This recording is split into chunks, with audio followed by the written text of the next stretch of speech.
Hello, everyone. This is Bharti Vaish from the Socializer program. Today, we are going to have a conversation with Mr. Dave Flew. He is a humanitarian, a social activist, a man with a golden heart who believes with passion and conviction that no one's identity can be snatched away just in a fraction of seconds by throwing acid upon them. Yes, I'm talking about acid attack survivors.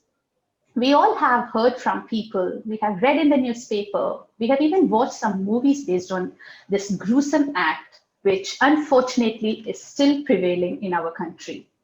And here we have Mr. Flew, who all the way from England is working towards this cause single handedly and dedicatedly in providing medical assistance to these brave survivors. So, ladies and gentlemen, please join me in welcoming Mr. Flew. Hi, Dave. Please Pleased to meet you, accept Bharti. my please accept my heartfelt thanks for joining us today and also for the incredible work that you are doing in this field. So let's start talking about your journey. Based on our research, we understood that you contacted Anmol Rodriguez through Instagram. She was an acid attack survivor. In fact, her mom was attacked with acid by her father when she was just a toddler. Unfortunately, her mom couldn't sustain the injuries, and Anmol also incurred some major acid burns when she was just 2 or 3 years old. So tell us, Dave, how your interaction with Anmol prompted you to completely dedicate yourself for this cause. Yeah, it was a very surprising event, really, that triggered all of this. Um, One day in September 2019, I was just scrolling through Instagram and I happened to see a picture of Anmol. And attached to that was a brief amount about her background and what had happened to her. So I did a lot of research and realized that actually she'd been through an absolutely horrific experience, which had snatched away, most of her life, really. She'd grown up in a hospital and had to fend for herself, with no parents, etc. Which compared to my situation at home in England is, you couldn't find anything more opposite. But it touched me very, very deeply in terms of her courage and how she'd actually battled through. So I just sent her a message via Instagram saying, hey, I've read about your story. I'd love to help in some way. And I was amazed that she actually came back to me. She messaged me back. We started talking and became very good friends. And through the course of the next couple of months, we discussed, our outlook on what was happening with acid attack survivors, how charities were actually helping people, and whether or not there was actually a more meaningful way that we could assist these survivors. So it got to a point around about December 2019, I realized I had to come to India to see for myself and basically walk in her shoes to fully appreciate the magnitude of what actually goes on in the life of an acid attack survivor. So I booked a plane ticket and I turned up in Mumbai on the 31st of January and met up with Anmol and basically lived with her for an entire month. Okay. And she very kindly showed me Mumbai. We traveled to Delhi and we met various charity groups, saw what they were doing. She introduced me to many, many different survivors. So I had first-hand knowledge of the individual lives that these people have, the ongoing troubles they may actually face. And that was a very, very important thing in terms of shaping quite how I was able to be able to start helping the survivors. That's wonderful that you had a very fruitful time in India. Okay, so we understand as of now, you are working as an independent activist. You're not seeking any monetary help from anyone. You're not even associated with any organization, any charity organization. So how you are planning to take this up in future? Like you are planning to start up your own NGO or what your future plans are? Yeah, so for the last year, I've been working single-handedly and I've self-funded via sales of the artwork from my little art business here in England. I've been able to assist survivors meaningfully. So moving forwards from that, I'm very much looking to set up an NGO in India, specifically to provide the funds for medical care for the survivors. It's very much necessary that a rapid response is given due to the injuries that these people face. And I have had an increasing amount of people offering to donate money to such a cause. So setting up the NGO is a very useful thing to happen.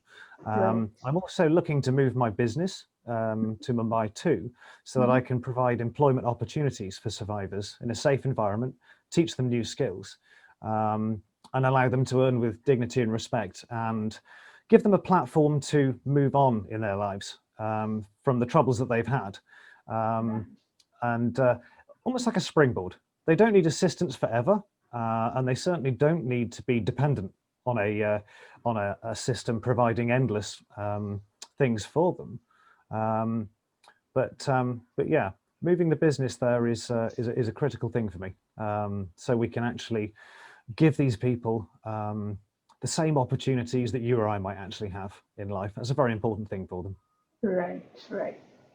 Okay, so I firmly believe that when there is a will, there is a way. So I'm sure you must have overcome lots of challenges and obstacles on your way to reach up till here. Tell us about one worst challenge that you have faced ever since you started your journey in this noble cause. Yeah, the single biggest challenge I think I've found throughout this entire process hasn't actually been arranging things or meeting people. That's been very fluid, and one thing's led to another very quickly. One unintended side effect that I have had to deal with actually is the emotional trauma that the survivors have actually been through, and actually how that affects me as a person too. I feel it's very, very important for me to fully understand what they've been through, how it's actually affected them, and what kind of assistance they may need in the future. But some of the harrowing stories I've been told are what they are, and they are very, very difficult to digest. I'm in a very privileged situation, really, that these people are willing to share with me their deepest, darkest thoughts on what's happened to them and how they actually need help in the future.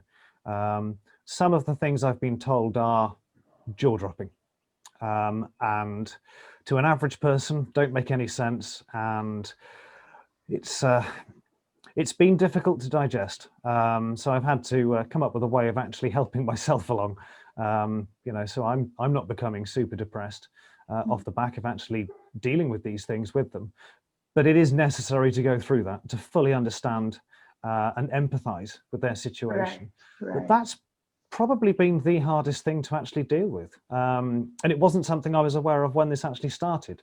It's been a very fluid situation that sort of expanded and developed as time has gone by. But yeah, of all of the things I've gone through, actually, the stories I'm dealing with are one of the harder aspects to actually to cope with. Yeah. That's really nice. You could develop that kind of a bond with these people so that they could open up.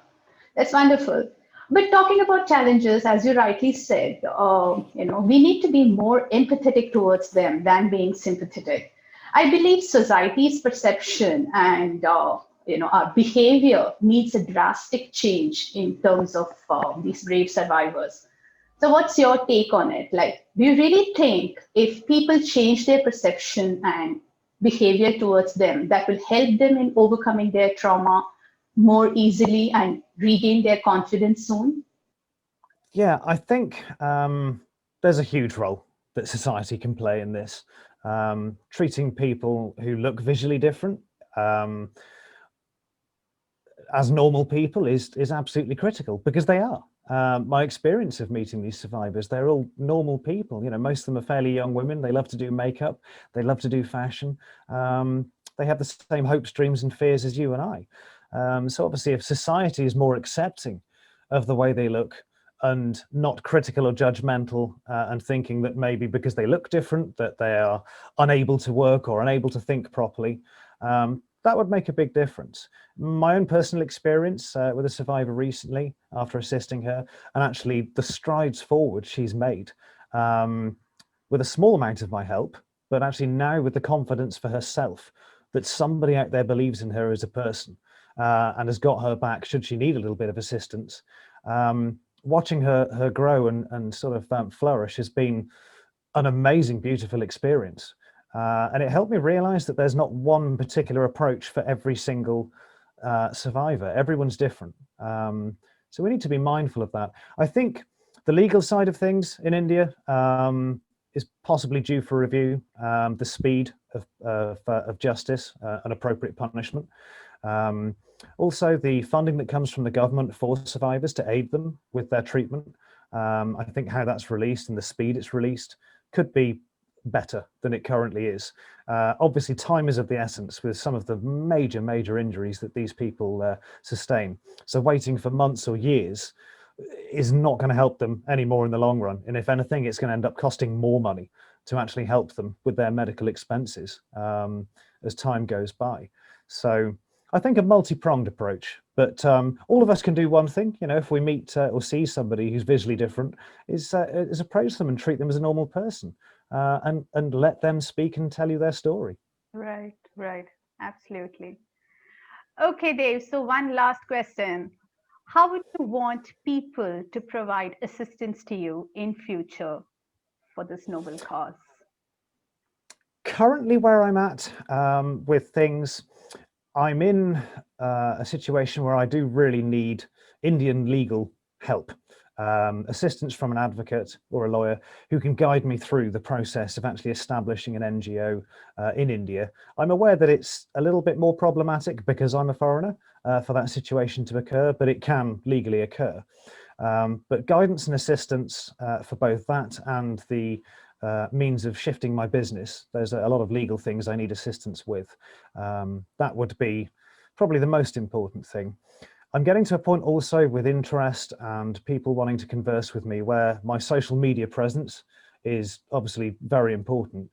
Now, I managed to teach myself pretty much everything I need to know, but I have got to a point in an age in life where learning so many new things is kind of difficult, and social media takes up a huge amount of my time. So people who'd be willing to assist, guide me through keeping my message consistent and relevant across platforms, and actually reaching the maximum number of people to spread the word in terms of what I'm trying to set up here, and how we can actually make it work more effectively in the future.